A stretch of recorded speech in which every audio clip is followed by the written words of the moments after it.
আব্দুল কাদের জিলানী, তোমার আর ইবাদত করা লাগবে না, তোমার উপর আমি আল্লাহ খুশি হয়ে গেছি। ইনি বলেন আস্তাগফিরুল্লাহ মিন যালিক। আস্তাগফিরুল্লাহ কেন বললাম? আরে ইবাদত করার কথা আল্লাহ তার নবীর কয় হাত্তা ইয়াতিয়াকাল ইয়াকিন ওয়া'বুদ রাব্বাকা হাত্তা ইয়াতিয়াকাল ইয়াকিন। আমি আল্লাহর ইবাদত করো মরণ পর্যন্ত। যেখানে নবীর আল্লাহ কয় ইবাদত করো মরণ পর্যন্ত, ইবাদতের পেনশন দেয় না, তুমি আমারে পেনশন দিয়া দিলা, তাহলে তুমি আল্লাহ না, তুমি ইবলিস। তখন ইবলিসে কয় বুঝছি আব্দুল কাদের, তোমার এলেম তোমারে আজকে বাঁচাইয়া দিল, তোমার মতো এমন কত বুজুর্গ করে আমি ইবলিস ধরা খাওয়াইয়া দিছি, আজকে তোমার এলেম তোমারে বাঁচাইয়া দিল।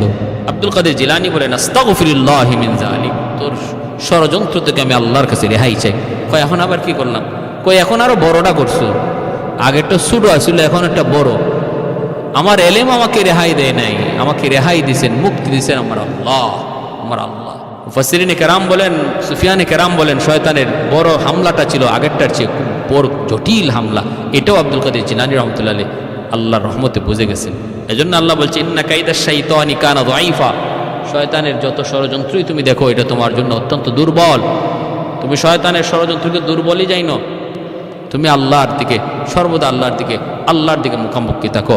আল্লাহ পাক বলেন ইল্লা ইবাদাকা মিনহুমুল মুখলাসিন, আমার যে সমস্ত বান্দারা সর্বদা আমি আল্লাহকে ভয় করবে, আমার ভয় অন্তরে নিয়ে চলবে, আমি আল্লাহকে সর্বদা হাজির ও নাজির জানবে, সর্বদা সে আমাকে তার পাশে রাখবে, তার কোনো ক্ষতি শয়তান করতে পারবে না, কোনো ক্ষতি এই জিন শয়তান করতে পারবে না, রগ রেশায় ঢুককেও তার ওয়াসওয়াসা দিয়ে কোনো ক্ষতি করতে পারবে না। আমি আল্লাহ তার হেফাজত করব, আমি আল্লাহ তার হেফাজত করব। তো মুশতাকুন নবী দামাত বারকাতুহুম তিনি বলেন আমি গেলাম নির্ধারিত সময়ে, সব কিছু আমার কাছে একটু এলোমেলো লাগলো, বয়ান করতেছি, মিষ্টি বিতরণ চলতেছে, হঠাৎ করে দেখলাম দুই তিনজন বেহুশ হয়ে পড়ে গেল, কেউ মারলো এমনও দেখা গেল না। আমি বললাম কি ব্যাপার? আমার পাশে যে বসা আছে আমি বললাম কি ব্যাপার, ওরা বেহুশ হয়ে পড়ে গেল কেন? ওরা সিন্নি মিষ্টি একটু বেশি নিছিল, তার বাটে জয়টা মিলে তার অংশের চেয়েও বেশি নিছে, এজন্য একটু মারছি। আমার পাশে বসা থেকে ওইখানে মারছে, কেমনে মারছে, কিভাবে মারছে কেউ দেখলো না, কিন্তু বেহুশ হয়ে পড়ে গেল। আমার তো বুঝ হয়ে গেছে সবকিছু ব্যতিক্রম। বয়ান শেষ, গেলাম খাইতে বসলাম, টেবিল যায় দেখি আমার সাইজে এক একটা বিশাল বিশাল বড় বড় মাছ খাওয়ার জন্য রেডি করে রাখছে। এত বড় মাছ আমার বুঝতে বাকি নাই, পরিচয় তাদের সাথে হয়ে গেল, নিজেরাই পরিচয় দিয়ে দিল, হুজুর আমরা মানুষ না, আমরা জিন, আপনার ভক্ত, আপনার ওয়াজ নসিহত শুনতে মন চায়, এজন্য আপনাকে দাওয়াত করে এনেছি, আপনি আমাদের মাঝে দাওয়াত দিয়েছেন, বয়ান পেশ করেছেন। এইবার হুজুরকে রেস্টে রাখার জন্য যখন এক রুমের ভিতরে উনি গেলেন, উনি বলেন আমি চাইলাম আমাকে একটু মিষ্টি খাওয়াও। ওরা বলতেছে হুজুর এত রাত্রে মিষ্টি পাবো কোথায়, যদি আনতে হয় চুরি করা লাগবে। না হুজুর এখন তো মিষ্টি আনা সম্ভব না, তাহলে একটু তেল আনা যাবে কিনা, ঠান্ডা তেল? কয় দেখি একটু ব্যবস্থা করা যায় কিনা। একজনে কিছুক্ষণ পরেই তেল নিয়ে হাজির, ঠান্ডা তেল, ইন্ডিয়ান তেল, একটা লাল কালারের, ওই তেলটা নিয়ে হাজির। আমি বললাম এই তেল তুমি কোথায় পাইলা? কয় হুজুর বাংলাদেশের কোনো বাজার তো এখন খোলা নাই, কলিকাতার এক বাজার থেকে, এক দোকান থেকে আমি তেলটা নিয়ে আসছি, অল্প সময়ের ভিতরে নিয়ে আসছে তেল। মুশতাকুন নবী দামাত বারকাতুহুম তিনি কথাটা নিজের মুখে বলেছেন। ভাইরা বন্ধুরা, একজন আমলি মানুষ, বুজুর্গ আল্লাহওয়ালা মানুষকে জিন্নাতরা বড় শ্রদ্ধা করে, এটা জিন্নাতের বৈশিষ্ট্য, তারা আল্লাহওয়ালা মানুষকে বড় শ্রদ্ধা করে, তাদের ভক্ত হয়, তাদের কথা মানে, তাদের খাদেম হয়ে যায়। সিলেটের নুরুদ্দিন ঘরপুরি রহমতুল্লাহি আলাইহি, আমি চুনারুঘাট এলাকায় 7 দিন ব্যাপী তফসির হয়, চুনারুঘাট 7 দিন ব্যাপী তফসির হয় হবিগঞ্জ জেলার। আমি একদিন বয়ান শেষ করলাম, এরকম ভাবে কথা উঠলো, হুজুররা বলতেছেন হুজুর জিনদের ব্যাপারে একটা বাস্তব কারগুজারি শুনেন। আমাদের এই তফসিরে, এই মঞ্চে, আপনি যেই মঞ্চে আজকে বয়ান করলেন, এই মঞ্চে বয়ান পেশ করেছিলেন সিলেটের নুরুদ্দিন ঘরপুরি রহমতুল্লাহি আলাইহি। নাম শুনি না এমন মানুষ কম পাওয়া যাবে, এত বড় বুজুর্গ তিনি এই মঞ্চে বয়ান করেছেন। আমার বয়ানের পর ওনাকে আমরা একটা রেস্টের জন্য, বিশ্রামের জন্য একটা রুম দিলাম। এই রুমে উনি বিশ্রাম নিবেন। গভীর রাত 2টা 2:30 বাজে হঠাৎ করে দেখি হুজুর রুম থেকে বের হইয়া চলে যাইতেছেন। আমরা বললাম, হুজুর কি হয়েছে? ইনি বললেন, আমার ইবাদতে বিঘ্ন ঘটাইছে কে? আমার নামাজের মধ্যে, জিকিরের মধ্যে অসুবিধা ঘটাইলো কে? আমি থাকবো না এখানে, চলে যাব এখন মাদ্রাসায়। আমি চলে যাব আমার গড়পুর এলাকায়। সকালবেলায় আমাকে বুখারীর দরস দেয়া লাগবে, ফজরের পরপরই বুখারীর দরস দেওয়া লাগবে। আমি থাকবো না, চলে যাব। হুজুররা বলতেছেন, আমরা বারবার বলতেছি, হুজুর এত রাত আপনি কেমন করে যাবেন? কোনো ব্যবস্থা তো নাই, গাড়ি নাই, কিছুই তো নাই। আমরা আপনাকে কেমন করে গড়পুর পাঠাবো? আল্লাহর ওলি বলেন, কেমনে যাব তা তো আমি তোমাদের কাছে জানতে চাই নাই। আমি বলছি আমি থাকবো না, চলে যাব। তোমাদেরকে বলছি যে আমার গাড়ি দাও, তোমাদেরকে বলছি আমার বিমান দাও, আমি বলছি যে আমি চলে যাব। হুজুররা বলতেছেন, আমরাও পিছনে পিছনে হুজুরের সাথে সাথেই মসজিদ মাদ্রাসা থেকে বের হচ্ছি। কেউ ভয়ে কিছু বলতেছে না, হাতে লাঠি, সবসময় লাঠি থাকে। তো রাস্তার মধ্যে আইসা তিনি দাঁড়ায় রয়েছেন। রাত বাজে 2:30 3টা, রাস্তায় এসে দাঁড়ায় রয়েছেন। শুনশান রাস্তাঘাটে, মাসি পর্যন্ত নাই, রিক্সা মিক্সা কিছুই নাই। এত রাত্রে কি থাকে? আমরা পিছনে দাঁড়ায় কাঁপতেছি, কেউ সাহস পাইতেছে না এই কথা বলার।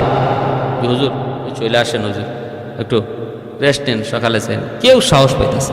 হুজুর বলেন, হঠাৎ করে দেখি একটা গাড়ি, সাদা রঙের একটা গাড়ি, শা করে ডাইকা হুজুরের সামনে আইসা হাজির, গাড়ি লইয়া। আমরা একটু তাকায় দেখলাম, এমন ড্রাইভার আমরা কোনোদিন আমাদের এলাকায় দেখি নাই। এমন চেহারার কোন ড্রাইভার দেখি নাই। সাদা পাগড়ি, সাদা জুব্বা, চেহারাটা তো সুন্দর, সাদা দাড়ি, সাদা জুব্বা, সাদা পাগড়িওয়ালা একজন ড্রাইভার গাড়িটা নিয়ে শা করে হুজুরের সামনে হাজির। আমরা তখন ড্রাইভারের দিকে তাকাইলাম, তাকায় বলতেছি, ভাই তুমি কে? কই তোমার গাড়ি থাকে? কোথায় তুমি গাড়ি রাখো? কি পরিচয়? কোনো কথা কয় না, জবাব দেয় না। কারণ আমাদের তো ভয়, আমরা এত রাত্রে হুজুর কি বিদায় দিব? এ কই নিয়ে যাবে, কোন জায়গায় নিয়ে যাবে, মানুষটা কে? একটু ঠিকানাও জানি না, মানুষও চিনি না, ঠিক মতো নিবি কিনা, নাকি হুজুরের কোনো ক্ষতি করবে তাও তো জানি না। ঠিক না? কি করি এখন, কি করি? চিন্তায় পড়ে গেলাম। বারবার বলতেছি, ভাই তুমি কে? এমনি হুজুরে করছেন কি, টান দিয়া দরজাটা টান দিয়া খুললেন, কইলাও হুজুরের ভিতরে ঢুকে গেলেন। আমরা আবার আটকাইতে চাইলাম, ভাই তুমি কেডা, একটু পরিচয় দিয়ে যাও। হুজুর কিন্তু একবারও তারে জিগান নাই, তুমি কে, কই যাইবা, কই লইয়া যাইবা, আমারে কিছুই বলেন নাই। তিনি তো দরজা টান দিয়া গাড়ির ভিতরে ঢুকে পড়ছেন। আমরা গাড়ি যেতে দেই না, বাইরে তুমি কেডা, পরিচয় দিয়ে যাও। তখনই হুজুর আমাদেরকে লাঠি দিয়া ধমক দিয়া বলতেছেন, সরতরা রাস্তা সার। ওরে যে তোমরা এত কথা জিজ্ঞেস করো, জবাব দিবে কেমনে? সে তো মানুষ না, সে হলো জিন। এত কথা জিগায়ও না, ও কেমনে জবাব দিবে? সে তো মানুষ না, সে হলো জিন। আমরা সাথে সাথে সরে গেলাম। সন্ধ্যা গেল, ভয় পেয়ে গেলাম, আমরা আর কোনো কথা বললাম না। তারপরেই আমরা খবর নিলাম, সকালবেলায় ফোনে খবর নিলাম, হুজুরে ফজরের আগে যায় তিনি মাদ্রাসায় হাজির। ফজরের নামাজ পড়া তিনি বুখারীর দরস দেওয়া শুরু করছে। এই আল্লাহর ওলি নুরউদ্দিন ঘরপুরি রহমতুল্লাহি আলাইহি এত বড় বুজুর্গ, আসরের নামাজ পড়ছেন সিলেটে, মাগরিবের নামাজ পড়ছেন যায় ময়মনসিং।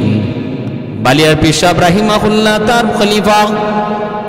সিলেটের সাথে ময়মনসিংহের একটা ভালো সম্পর্ক। ঘরপুরি রহমতুল্লাহি আলাইহি প্রায় তিনি ময়মনসিং আসতেন। আর উস্তাদদের মুখে শুনেছি এমন বহু ঘটনা, বহু নজির। এক ওয়াক্ত তিনি আগে রক্ত পড়ছেন তিনি সিলেট, পরে রক্ত পড়ছেন ময়মনসিং, আগে রক্ত পড়ছেন ময়মনসিং, পরে রক্ত পড়ছেন সিলেট। কোন বিমানে গেলেন, কোন বিমানে আইলেন, কেউ জানে না, কেউ জানে না। এজন্য এই জিন্নাতরা আল্লাহওয়ালাদেরকে খুব শ্রদ্ধা করে, ওদের খাদেম হয়ে যায়, যেখান থেকে খুশি সেখানে নিয়ে যায়। কোনো বিমান লাগে না, এয়ারলাইন্স লাগে না। ভাইয়েরা বন্ধুরা, জন্য বলতেছিলাম, ভালো করে খেয়াল করে শুনেন রে আল্লাহর বান্দা। আল্লাহ পাক বলেন, ওয়ামা খালাকতুল জিন্না ওয়াল ইনসা ইল্লা লিয়াবুদুন। আমি আল্লাহ মানুষ এবং জিনকে শুধু সৃষ্টি করেছি আমার ইবাদতের জন্য, ইবাদতের জন্য। এজন্যই মুশতাকুন নবী দামাত বারকাতুহুম তিনি বলেন, মুহূর্তের ভিতরে কলকাতা থেকে তার জন্য তারা তেল আইনা দিয়ে দিল। নোয়াখালী লুৎফুর রহমান সাহেব এখনো দুনিয়ায় জীবিত, ওনার জবানেও শুনেছি। রায়পুর আলিয়া মাদ্রাসায় তিনি যখন কামিল পড়েন, ওনার ক্লাসমেট ছিল এক জিন, নাম ছিল সাইফুল ইসলাম।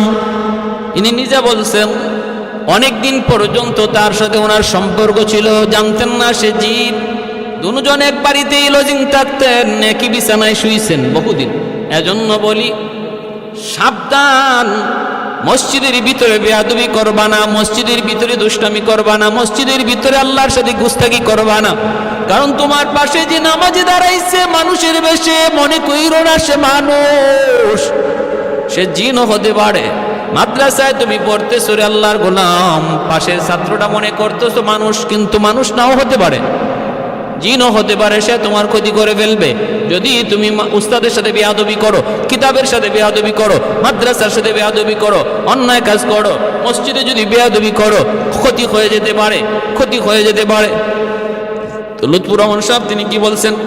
ইনি বলতেছেন আমি শুধু আপনাদেরকে দেখাইতেছি যে আল্লাহর কোরআন তো বলে জিন আছে, হাদিস তো বলে জিনের বাস্তবতা আছে, বিজ্ঞান বলে জিন বলতে কিছু নাই, আর বাস্তব কিছু ঘটনা শুনাইতেছি। আল্লাহর কোরআন আর নবীর হাদিসের সাথে বাস্তব কিছু ঘটনা জান্নাতের। ইনি নিজে বলতেছেন কামিল পরীক্ষা দিলাম, পরীক্ষা দেওয়ার পরপরই সাইফুল ইসলাম নাই। উস্তাদরা বলতেছেন কই গেল কই গেল কই গেল। আমরা এখনো বের হই নাই, 1 ঘন্টা বাকি রয়েছে এখন পরীক্ষা দেওয়ার শেষ হওয়ার। এর ভিতরে সাইফুল 1 ঘন্টা আগে পরীক্ষা দিয়ে বের হয়ে গেছে। এখন ব্যাপার কি কই গেল? নোয়াখালী লুৎফুর রহমান সাহেব দামাত বারকাতুহু বহুত বড় একজন আলেম, বহুত বড় একজন চিন্তাবিদ, বহুত বড় একজন গবেষক, মাশাআল্লাহ বৃদ্ধ বয়স পর্যন্ত দিনের খেদমত করতেছেন। সুন্দর সুন্দর কথা বলেন, গবেষণামূলক কথা বলেন, তার কথাগুলো আমার খুব পছন্দ হয়। তো তিনি বলতেছেন তো এখন সে কোথায় গেল, তালাশ করা শুরু হয়েছে। পরে খবর পাওয়া গেল এই মাদ্রাসার নাজিম সাহেব ইনি সিলেট গেছিলেন একটা কাজে, দরগা মসজিদে মাজার মসজিদে তিনি নামাজ পড়লেন। নামাজ পড়িয়া তিনি সালাম ফিরে দেখেন সাইফুল, কিরে তুমি এখানে আসছো, ঘটনা কি? পরীক্ষা দাও নাই? হ্যাঁ হুজুর আমি তো পরীক্ষা দিছি। পরীক্ষা দিছো মানে? এখনো তো পরীক্ষার টাইম শেষ হয় নাই, আরো 1 ঘন্টা বাকি আছে। এখানে তুমি কেমন করে, সিলেটে কেমন করে? হুজুর এই তো মাত্র আসলাম। তখন গিয়া প্রমাণ হয়েছে সে ধরা খেয়ে গেছে। বল, সত্য করে বল। পরিচয় তখন পাওয়া গেছে সে একজন জিন। সে নিচেও বলেছে জিন, মানুষ নয়। এতদিন পর্যন্ত মানুষের বেশ ধরে আমাদের সাথেই চললো। লুৎফুর রহমান সাহেব বলেন আমি আরাফার মাঠে হঠাৎ করে দেখি আমারে জড়ায় ধরছে, সালাম দিছে। কে রে তুই? কই ভাই আমারে চিনো না, আমি সাইফুল।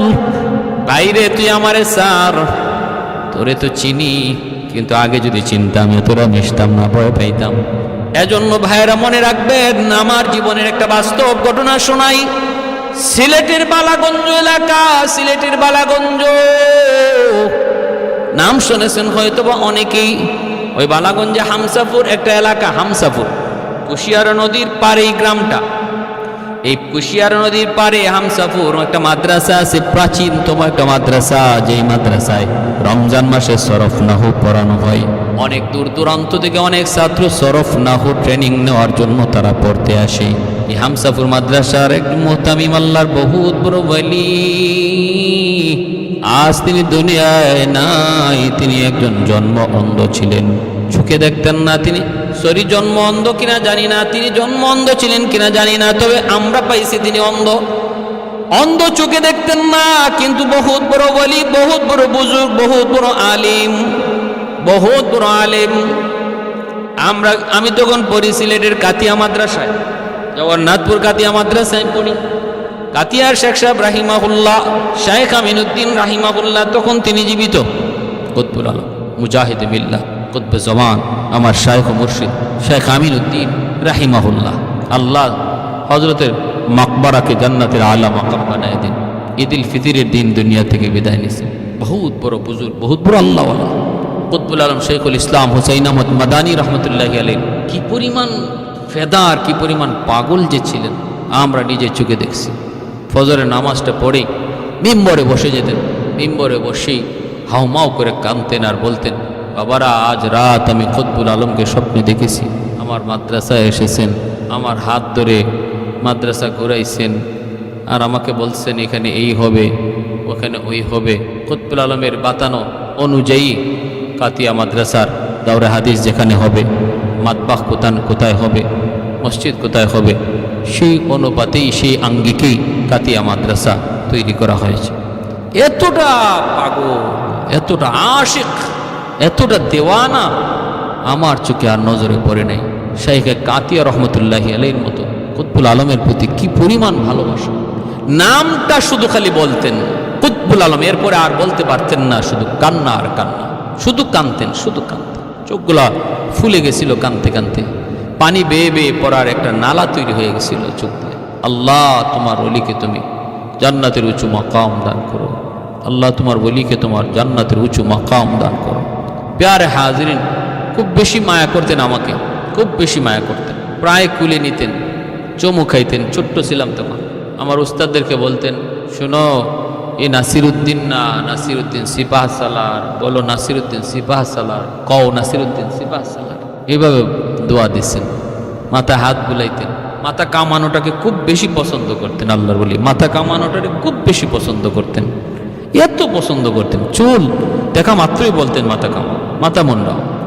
ভাইয়ের আমার, তো আল্লাহর বলি ওনার মাদ্রাসায় যখন আমরা পড়ি, তখন ওই বছর রমজান মাসে ওনার নাতি, আমার ক্লাসমেট শাইখুল হাদিস আল্লামা মঞ্জুরুল ইসলাম, আর ওনার ছেলে, ছোট্ট ছেলে শায়েখ ইসাক আমিনী, আমরা কয়েকজন তখন ওই হামসাপুর গেলাম সরফনাহুর ট্রেনিং নেওয়ার জন্য। গিয়ে যখন ক্লাসে বসলাম, প্রথম দিন ক্লাসে বসার পরেই প্রথম আসছেন মাখর্ষি হুজুর দামাত বরকাতুম, এখনও তিনি আসেন, আল্লাহ আমার হজরতের হায়াতের মধ্যে বরকত দান করুন। তিনি আসছেন, আয়সা বলতেছেন, বাবারা তোমরা তো ক্লাসে বসছো, আমার পরে তো হুজুর আসবেন, বড় হুজুর, কিন্তু মনে রাখো তোমরা এখানে যারা ক্লাসে বসছো শুধু তোমরাই আসো আর কেউ না, এমনটা মনে করো না। মনে রাখো এক ভিন্ন জাতীয় তোমাদের সাথে ক্লাসে বসছে। এবং আমার পিছনের যে জানালাটা খোলা আছে, এই জানালা সবসময় খোলাই রেখে দিও, এটা লাগানোর চেষ্টা করো না, কারণ তারা এদিক দিয়ে আসা যাওয়া করে। ক্লাসে কেউ দুষ্টামি করবা না, ক্ষতি হয়ে যাবে। তোমার পাশে যে বসা, মনে রাখবা, খেয়াল রাখবা, সেই ভিন্ন জাতির, সেই ভিন্ন জাতির। অতএব আদব আখলাক ক্লাসের প্রতি খেয়াল রাখবা। হুজুর আসছেন, আসার পরে আমরা সালাম দিলাম, মুসাফা করলাম, দেখি হুজুর অন্ধ, চোখে দেখেন না। এবারও তো আমরা পড়ি, হুজুর বুঝাইয়া দেন, আর বলতেছেন যে পিছনে একজনে একটু মনোযোগ নেই, দুষ্টামি করতেছো, আমি কি নাম বলে দেব? আমরা তো অবাক হয়ে গেছি, আমরা কেউ এর নাম এখনো বলি নাই, কিন্তু পিছনের যে ছাত্র দুষ্টামি করতেছে তার নাম নাকি হুজুর বলে দিবে, নাম বলেও দিছেন। বুঝ হয়ে গেছে আমাদের যে আমরা জেনতেন কোনো একজন আল্লাহওয়ালার সামনে বসি নাই। তিনি শুধু একজন আলেম না, বহুত বড় ওলি, বহুত বড় ওলি। শাইখে কাতিয়া রহমতুল্লাহি আলাইহি তিনিও আমাদেরকে বলে দিয়েছেন, বাবা যাইতেছো, বহুত বড় এক ওলির কাছে যাইতেছো, যাও আমার সালাম দিও আর তার কাছ থেকে দোয়া নিও। আমরা প্রথম দিন যাই যখন পরিচয় দিছি আমরা কাতিয়া মাদ্রাসা থেকে এসছি, তিনিও তখন বলছেন, শাইখে কাতিয়া বহুত বড় আল্লাহর ওলি, বহুত বড় হুজুর, তার কাছ থেকে আসছো, মাশাআল্লাহ। তো এক আল্লাহর ওলি আরেক ওলিকে ভালো করে চিনে, এক ওলি আরেক ওলিকে ভালো করে চিনে। তো এইভাবেই চলছে, ক্লাস চলছে। প্রায় সময় আমি কিতাবের ইবারত পড়তাম। তো একদিন আমরা এশার নামাজ পড়া, তারাবের নামাজ পড়া, লজিকের মধ্যে খাওয়া দাওয়া কইরা এক জায়গায় বসা। ভাইরা বন্ধুরা মনে রাখবেন, আমি বলি শুনেন, ওই এলাকার যত জিন্নাত আছে সমস্ত জিন্নাতদের বিচার করেন হুজুর। বড় হুজুরের কাছে রাত 12টার পরে জিন্নাতদের বিচার বয়, আর জিন্নাতদের ভিতরে যত সমস্যা আছে সমাধান করে দেন হুজুর। এজন্য রাত 12টার পরে আমরা হুজুরের কাছে কেউ থাকতে পারি না, কেউ খেদমতের জন্য থাকতে পারি না, তিনি বের করে দেন। 12টা বাজলে পরে তিনি বের করে দেন। ঘরটা ছিল ভাঙ্গাচোরা ঘর, কত মুরিদ বলছে হুজুর ঘরটা সুন্দর করে দিই, পাকা করে দিই, কিন্তু তিনি পাকা করতে রাজি না। বৃষ্টি আসলে বৃষ্টির পানি পড়ে, কত লন্ডনে কত কোটিপতি ওনাকে ঘর বানিয়ে দিতে চাইলো, ঘর নিতে চান না, ভাঙ্গাচোরা ঘরের ভিতরেই থাকেন। আর রাত 12টার পরে বসে ওনার রাজত্ব সিংহাসনে উনি বসেন, জিন্নাতদের বিচার করেন। ভাইরা বন্ধুরা, এক রাত এমন ঘটছে, আমি গেলাম বড় উদ্দেশ্য করে গেলাম, হুজুরের কাছে আজকে থাকবো, খেদমত করবো, রাত 12টার পরে আসবো না। বসা আছি, খেদমত করতেছি, কথা বলতেছি, হুজুর আমাকে বিভিন্ন কিতাবের কথা বলতেছেন। হঠাৎ করে বলতেছেন, বাবা কয়টা বাজে? আমি বললাম, হুজুর 11টা, 11:30 হয়ে গেছে। এইবার তিনি বলতেছেন, বাবা দেরি করো না, চলে যাও। আমি বললাম, হুজুর না, যাব না, আমি থাকবো। তখন মুচকি হেসে বলতেছেন, বাবা নাসির, ভয় পাবা, ভয় পাবা, যদি ভয় না পাইতা তাহলে রাখতাম। তুমি ভয় পাইবা, টিকতে পারবা না, অসুস্থ হয়ে পড়বা, যাও চলে যাও। আমাকে চলে যেতে বললেন, ভালোর জন্য আমি চলে আসলাম। ভাইরা বন্ধুরা, মনে রাখবেন, এক রাতে এশার নামাজ পড়ার পর আমরা একটা ঘরের মধ্যে বসে বসে গল্প করতেছিলাম। আমি আর শাইখে কাতিয়া রহমতুল্লাহ আলাইহির ছেলে নাতি আর আমরা আরো কয়েকজন ক্লাসমেট একত্রে বসে গল্প করি। ওই অবস্থায় হুজুরের বড় হুজুরের মেয়ের জামাতা তিনিও আসছেন, আমাদের সাথে বৈশা গল্পতে শরীক হলেন। এর ভিতরে শাইখে কাতিয়া রহমতুল্লাহ আলাইহির ছোট্ট ছেলে শাইখে ইসহাক পাশেই গেছে, ঘর থেকে বের হয়ে প্রস্রাব করবে। যেখানে জঙ্গল ছিল, জঙ্গলের পাশেই ছিল প্রস্রাবখানা। ঘর থেকে বের হয়ে এসে প্রস্রাব করতে বসছে। দেয়াল আছে, দেয়ালের পাশেই বসছে। হঠাৎ করে জঙ্গলের ভিতরে কে কাকে যেন মারতেছে আর চিল্লাইতেছে। এই আওয়াজটা আর এই দৃশ্য দেখা মাত্রই সে চিল্লানি দিয়া দৌড় দিয়া ঘরের ভিতরে আইসা পড়ছে। এমন ভাবে বেহুশ হয়ে গেছে যেন তার মুখ দিয়া ফেনা বের হইতেছে। দৌড়ে যাবরে আমরা ধরলাম হুজুরের জামাতা যিনি ছিলেন, তিনিও আমাদের উস্তাদ, তিনিও জবড়ায় ধরলেন আর বলতেছেন, ইসহাক কি হয়েছে একটু বল। কয় হুজুর, জঙ্গলের ভিতরে একজন আরেকজনের দৌড়ায় আর মারতেছে। আমি টের পাইলাম একজন পুরুষ আর একজন মহিলারে দৌড়ায়, চেহারা এত বিভৎস, ভয় পেয়ে গেছি, বিকট মানুষ দেখে আমি ডরে গেছি, আমার হুঁশ নাই। এইবার আমরা দেখলাম কি হুজুরের জামাতা তিনি ওই জঙ্গলের সামনে যেয়ে দাঁড়ালেন, দাঁড়ায় বলতেছেন, এ হারামির দল শোনো, আব্বা কত করে তোদের কি বুঝাইলেন, কত করে বলে দিলেন, নবীর মেহমানরা রমজান মাসে তারা এলেম শিকার জন্য আসে, তালেবে এলেমরা, ওদের যেন কোনো ক্ষতি না হয়, ওদের যেন কোনো ভয় না পায়, এইভাবে তোরা চলবি, তাদের কোনো ক্ষতি করবি না, তোরা এই ব্যাপারে আব্বার কাছে ওয়াদাবদ্ধ। তাহলে আজকে কেন তোদের আচরণে সে ভয় পাইল? বিচার হবে, উপযুক্ত বিচার হবে। জঙ্গলের সামনে দাঁড়ায় তিনি একটা ভাষণ দিলেন। ভাষণ আমি শুধু তামসা দেখলাম, একদিকে ভয় পাইতেছি, ভিতর কাঁপতেছে, আর একদিকে দিকে তামসা। উনি জঙ্গলের সামনে দাঁড়ায় ভাষণ দেয়, মানুষ ভাষণ দেয় মানুষের সামনে, আর ইনি ভাষণ দিতেছে জঙ্গলের সামনে। এরপরে এসে বলতেছে যে আর এমন হবে না, যা কালকে বিচার হবে, আব্বা বিচার করবে। ফজরের সময় আমি বেরোইছি, মসজিদে যাব। হুজুরের বড় হুজুরের ঘর থেকে মসজিদটা একটু দূরে, জমির আইল দিয়ে যাইতে হয়। তো আমি যাওয়া মাত্রই দেখি হুজুরেও মসজিদে যাইতেছেন, আমি পিছনে। তো আমি তাড়াতাড়ি দ্রুত যাই, হুজুর লাঠিতে এমনি বর দিয়া রাস্তা মেপে মসজিদে চলে যাইতেন। চোখে দেখেন না, কিন্তু লাঠি দিয়ে আন্দাজ করে রাস্তা বের করে চলে যেতেন। আমি পিছন থেকে দৌড় দিয়ে যাই, সালাম করে যাইতেই বলতেছেন, নাসির আসছো? আমি জি হুজুর। হাত ধরলাম, হাত ধরে সামনে নিতেছি, মসজিদে নিয়ে যাচ্ছি ধরে। আমাকে বলতেছেন, বাবা গত রাত কি হলো, গত রাত কি ঘটলো, গত রাত কি সমস্যা হলো একটু বলো। আমার তো খবর হয়ে গেছে, ঘটনা কি খবর হুজুর কে শোনাইলো? কেউ তো আমাদের পাশ থেকে কেউ তো হুজুরের কাছে এখনো আসে নাই। আমরা তো ভাবছিলাম ফজরের পরে সকালবেলা যায় হুজুরকে ঘটনা খুলে বলবো, তাহলে আমাদের আগে কে ঘটনা হুজুরকে শোনায় দিল। আমি বললাম, হুজুর ইসহাক আমিনী ভয় পাইছে প্রস্রাব করতে যাইয়া। হুজুর বলতেছেন, বাবা এত রাত্রে গল্প করো কেন, এত রাত্রে সজাগ থাকো কেন? এত রাত্রে সজাগ থাকতে নাই। আমার কাছে ওরা আসছিল, মাপ চাইছে, 1000 বার মাপ চাইছে, আর বলছে তারা খেয়াল করে নাই, প্রস্রাব করতেছিল ওয়ালের আড়ালে, এজন্য তারা টের পায় নাই, দেখে নাই, তাই একজন আরেকজনকে স্বামী স্ত্রীকে মারতেছিল। যদি তারা দেখতো এখানে তালেবে এলেম আছে, তার সামনে এমন কাজ তারা করতো না, তারা মাপ চাইছে, আর এমন হবে না। কিন্তু বাবা আমার একটা আবদার হলো, তোমরা আর এত রাত পর্যন্ত জায়গা থাইকো না, এত রাত জায়গা থাকা ভালো না। ভাইরা আমার জন্য বলতেছিলাম, ওই এলাকার সমস্ত জিন্নাতের বিচার হুজুর করতেন। আজকে হুজুর দুনিয়ায় নাই, প্রায় আমি হামসাফর গেলে পরে হুজুরের জন্য দোয়া করে আসি, কবর জিয়ারত করে আসি। ভাইরা এজন্য বলতেছিলাম, জিন্নাতদের একটা বিশেষ বৈশিষ্ট্য হলো জিন্নাতরা আল্লাহওয়ালাদেরকে বড় শ্রদ্ধা করে, খাঁটি আল্লাহওয়ালাদেরকে বড় শ্রদ্ধা করে, তাদেরকে শ্রদ্ধার নজরে দেখে তাদের খাদেম হয়।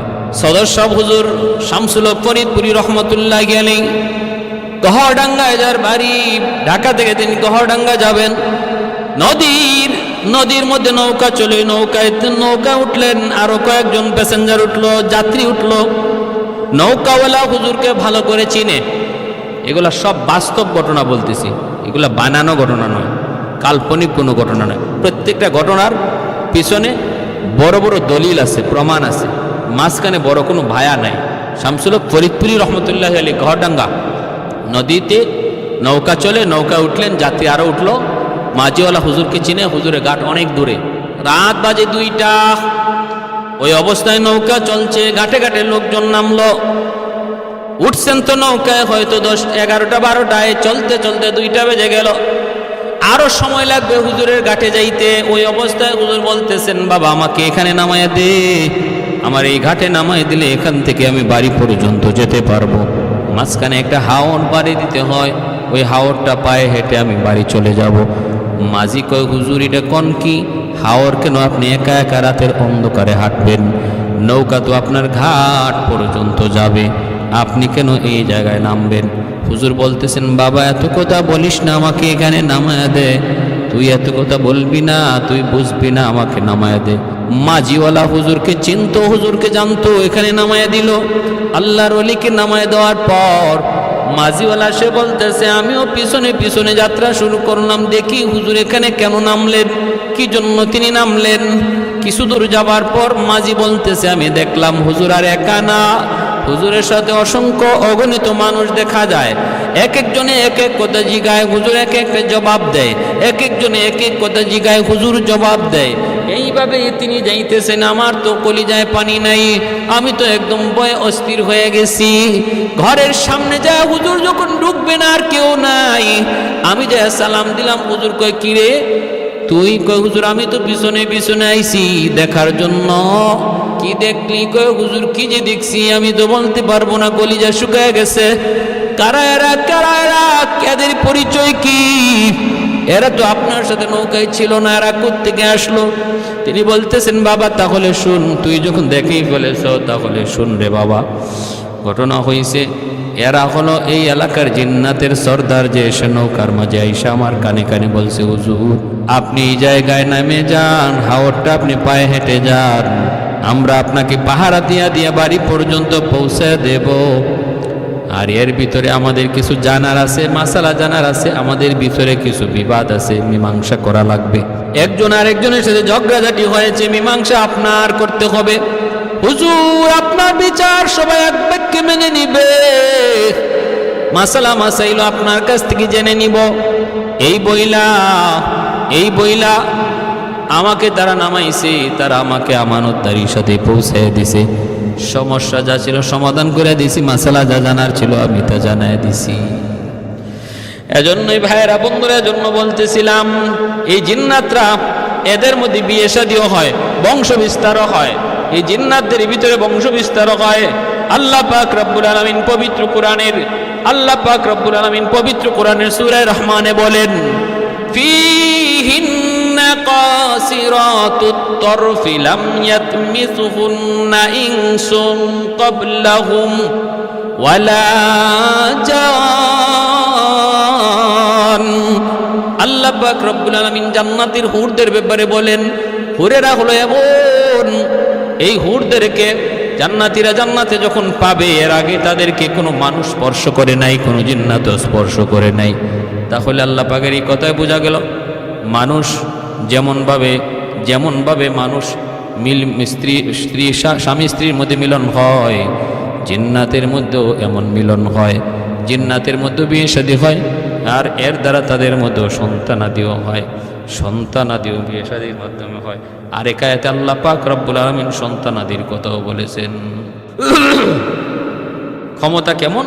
ক্ষমতা হলো এরা যে কোনো মুহূর্তে যে কোনো সুরত ধরতে পারে, তারপরে যেখানে ইচ্ছা সেখানে চলে যেতে পারে, তারপরে বড় বড় স্থাপনা তৈরি করতে পারে, মানুষের অন্তরে ওয়াসওয়াসা দিতে পারে, মানুষের অন্তরে ওয়াসওয়াসা দিতে পারে এই জিন্নাতে।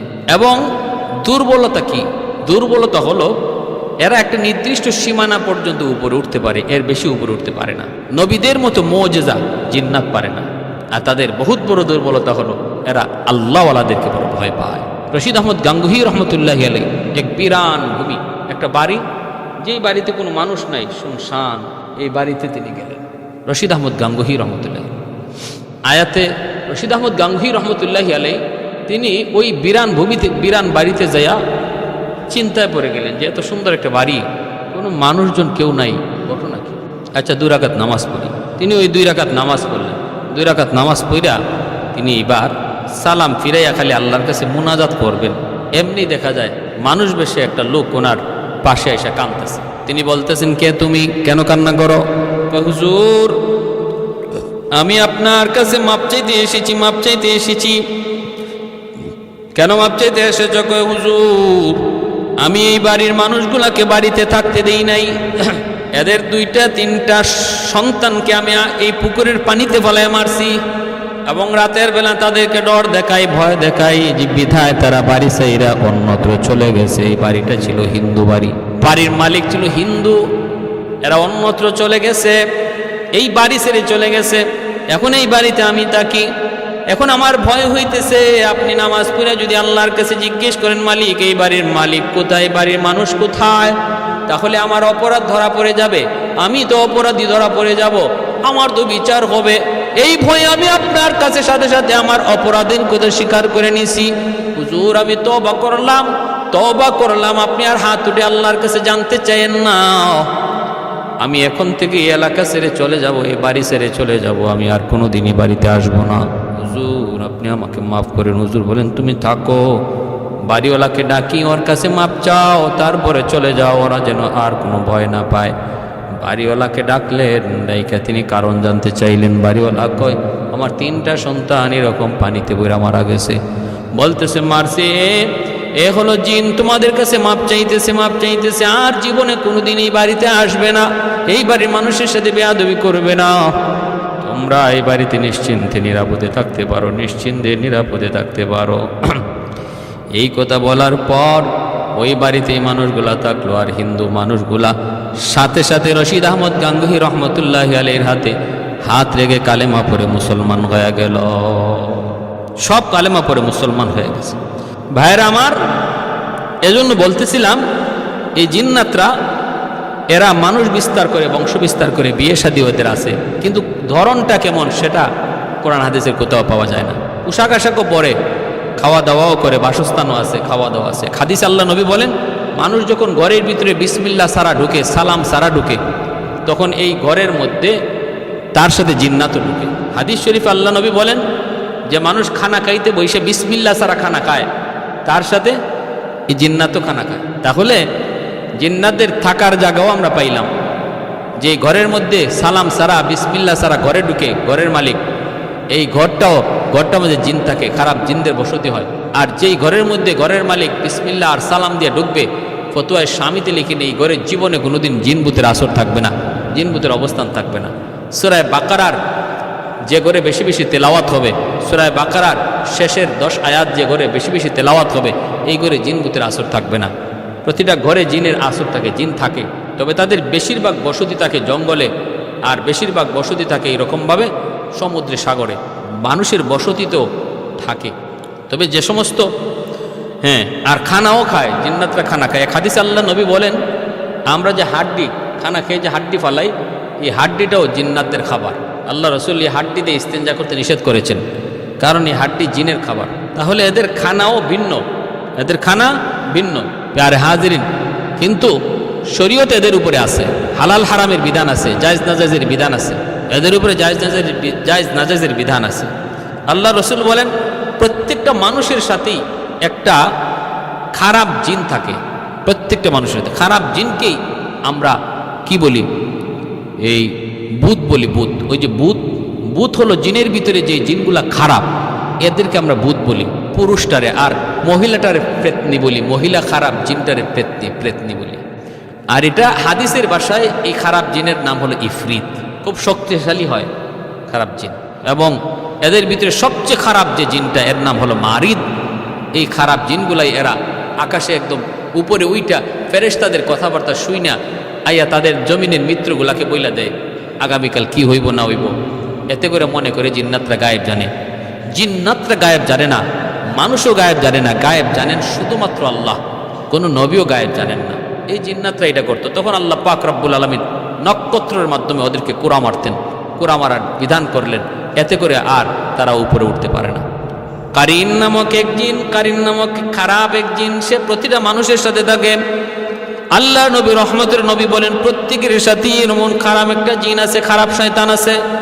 সাহাবীরা জিজ্ঞেস করেন নবী গো আপনার সাথেও কি আছে? নবী বলেন আমার সাথেও আছে, তবে আমার সাথে যেই জিন আছে সেই জিন আর জিন নাই, সে মুসলমান হয়ে গেছে, সে আর খারাপ নাই, সে ভালো হয়ে গেছে, সে আর দুশ্মন নাই, সে আমার বন্ধু হয়ে গেছে। শুধু নাই আমার উমরের সাথে কোনো জিন নাই, উমরের সাথে কোনো শয়তান নাই, আর নতুবা সবার সাথে আছে, আমার সাথেও আছে, তবে আমারটা ভালো হইয়া অলি হয়ে গেছে, আমারে কোনো খারাপ করতে পারে না। আর শাইতানু ইয়াজরি মাজরাদ দাম, ইবলিস এই জিন জাতির ভিতর থেকে, ইবলিস জিন জাতির ভিতর থেকে, ইবলিস এই জিন জাতির ভিতর থেকেই ছিল। মায়া কইরা ফেরেশতারা ছোটকালে তার মায়া কইরা তার উপরে উঠায় নিয়ে ফেরেশতারা তারে ইবাদত শিখাইছে আল্লাহর কাছে বইলা। এই ইবাদত ফেরেশতারা শিখাইছে, সেই ইবাদত শিক্ষা সে ফেরেশতাদের উস্তাদ হয়ে গেছে। এজন্যই এই ইবলিসকে আল্লাহ যখন বলছিলেন আদমকে সেজদা করো, কয় না না আদমকে সেজদা করবো না। আল্লাহ বলছিলেন কেন? কয় খালাকতানি মিন নার ওয়া খালাকতাহু মিন তিন, আমাকে আপনি আগুন দ্বারা বানাইছেন আর আদমকে মাটি দ্বারা বানাইছেন। মাটির স্বভাব হলো নিচে যাওয়া, আগুনের স্বভাব হলো উপরে যাওয়া। অতএব উপরের জিনিস নিচের জিনিসকে কেমনে সেজদা দেয়? হ্যাঁ, এরকম যুক্তি দেখায়া সে লানতের তখলিয়া নিচে নামছে। আর শাইতানু ইয়াজরি মাজরাদ দাম, এই ইবলিসের একটা ক্ষমতা এই, সে মানুষের রগ রেশায় ঢুকতে পারে, রগ রেশায় ঢুকিয়া এই মানুষকে ওয়াসওয়াসা দিতে পারে, ওয়াসওয়াসা দিতে পারে।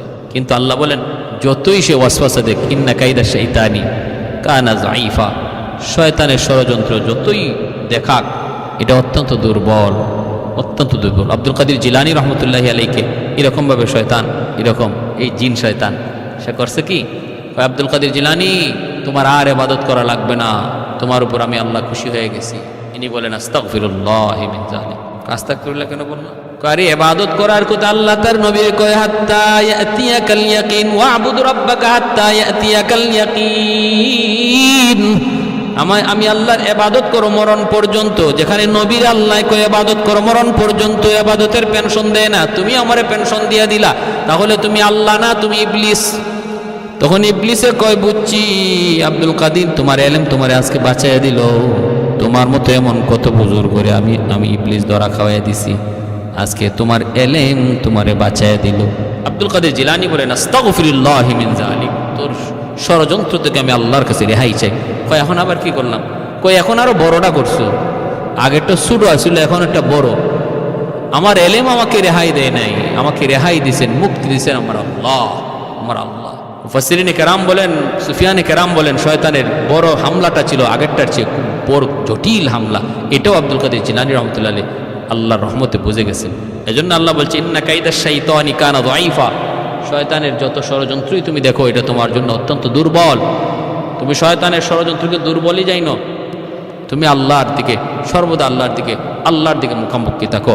আল্লাহ পাক বলেন ইল্লা ইবাদাকা মিনহুমুল মুখলাসিন, আমার যে সমস্ত বান্দারা সর্বদা আমি আল্লাহকে ভয় করবে, আমার ভয় অন্তরে নিয়ে চলবে, আমি আল্লাহকে সর্বদা হাজির ও নাজির জানবে, সর্বদা সে আমাকে তার পাশে রাখবে, তার কোনো ক্ষতি শয়তান করতে পারবে না, কোনো ক্ষতি এই জিন শয়তান করতে পারবে না, রগ রেশায় ঢুককেও তার ওয়াসওয়াসা দিয়ে কোনো ক্ষতি করতে পারবে না। আমি আল্লাহ তার হেফাজত করব, আমি আল্লাহ তার হেফাজত করব। প্যারে হাজিরিন, আল্লাহ পাক আমাদের সবাইকে আল্লাহওয়ালা হওয়ার, আল্লাহওয়ালাদের সহবতে থাকার তৌফিক দান করুন। এতে করে মানব দানবের সব ধরনের ক্ষতি থেকে আল্লাহ পাক হেফাজত করবে।